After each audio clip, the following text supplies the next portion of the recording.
उद्देश्य है कि हमारा समाज किस दिशा में जा रहा है, और हम लोग अनेक धर्मों में बटे हुए हैं।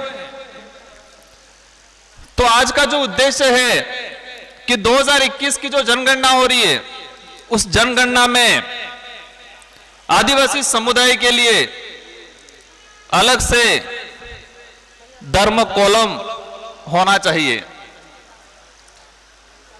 इसकी जरूरत क्यों पड़ी? इसकी जरूरत इसलिए पड़ी क्योंकि धीरे धीरे हमारे समाज में बिखराव हो रहा है। अभी हमारे संचालक महोदय जी एक नारा लगा रहे थे और उन्होंने कहा कि सबकी आवाज दबी हुई है, बोल नहीं रहे हैं। क्यों नहीं बोल रहे हैं? क्यों आवाज दबी हुई है? क्योंकि हम लोग कहीं न कहीं दूसरी जगह घुसे हुए हैं। अंदर से डर है, अंदर से डर है।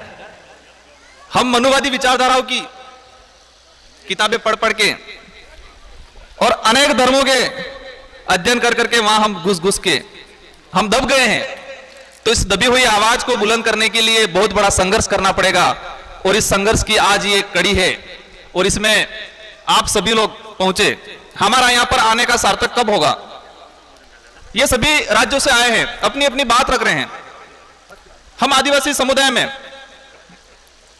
मतलब हम आज जो संख्या है काउंट करें तो 000 मतलब बहुत कम मात्रा में आए हैं। लेकिन हम यहां पे सुन लिया आज, और सुनने के बाद हम खुश हो गए और घर जाके भूल गए। तो इस कार्यक्रम का होना या नहीं होना कोई सार्थक महत्व नहीं रहेगा। इसलिए आप सभी से मैं गुजारिश करूंगा कि हमारी जो बात है, हमारी जो विचारधारा है, और वो विचारधारा हमारे गांव गांव, प्रत्येक जिले और देश के प्रत्येक कोने में हमारी जो बात पहुंचे, और ये आवाज बुलंद हो और हमारी एकता बने। और मैं इस कार्यक्रम के माध्यम से हमारे सीनियर एमएलए हैं रामकेश जी, राजस्थान में भी आवाज उठी। विधानसभा में 3-4 दिन से एक चर्चा का विषय बना हुआ है कि आदिवासियों की अलग से जनगणना होनी चाहिए, धर्म कॉलम या धर्म कोड होना चाहिए। मतलब जनता द्वारा चुना हुआ जनप्रतिनिधि एक एमएलए विधानसभा में बोला तो बात को मीडिया ने सुना और मीडिया में छपी और सबने जाना। लेकिन इस बात के लिए आवाज कब से उठ रही है?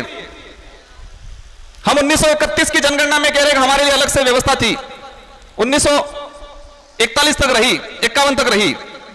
इसके बाद धीरे धीरे कुछ परिवर्तन होने आया, और हमारे डूंगरपुर बांसवाड़ा में इस बात को लेके 6 से 7 साल मेरी जानकारी के अनुरूप इस बात को उठ रही है कि आदिवासियों का अलग से जनगणना होनी चाहिए, आदिवासी समाज किसी धर्म व्यवस्था में नहीं आता है।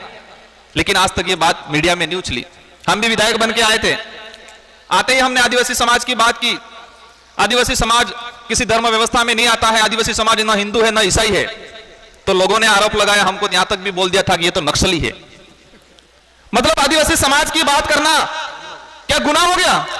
क्या गलती कर दी? इस बात को समझना पड़ेगा। हम आज लड़ाई कौन सी लड़ रहे हैं? किस दिशा में जा रहे हैं? हम लड़ाई लड़ रहे हैं आरक्षण की। किसकी लड़ाई लड़ रहे हैं? आरक्षण की। सभी वर्ग, सभी समाज आरक्षण की लड़ाई लड़ रहा है। मैं एक बात जानना चाहूंगा आप सबसे, अगर हम आदिवासी ही नहीं रहे तो क्या आरक्षण मिलेगा हमको? तो हमें आदिवासी होने की पहली लड़ाई लड़नी पड़ेगी। और आदिवासी समाज मतलब आदिवासी तब कहलाएंगे जब हमारी संस्कृति, हमारी जो रीति रिवाज है वो जीवित रहेंगे, तो आदिवासी रहेंगे, और आदिवासी रहेंगे तो हमारा आरक्षण रहेगा। इस कार्यक्रम के माध्यम से हम चाहेंगे कि हमें कहीं न कहीं राजस्थान विधानसभा के सदस्य हैं और कहीं न कहीं सरकार को सहयोग है, कहीं न कहीं थोड़े बहुत जुड़े हुए हैं, और सरकार से मतलब यहां पर 5 विधायक पहुंचे हैं, और हमारे बीच में रफीक जी स्थानीय विधायक हमारे अच्छे साथी हैं। उनका मेरी ओर से और पूरे आदिवासी समाज की ओर से उनका बहुत बहुत आभार, अभिनंदन करता हूं। उन्होंने ये मेरा शायद आदिवासी समाज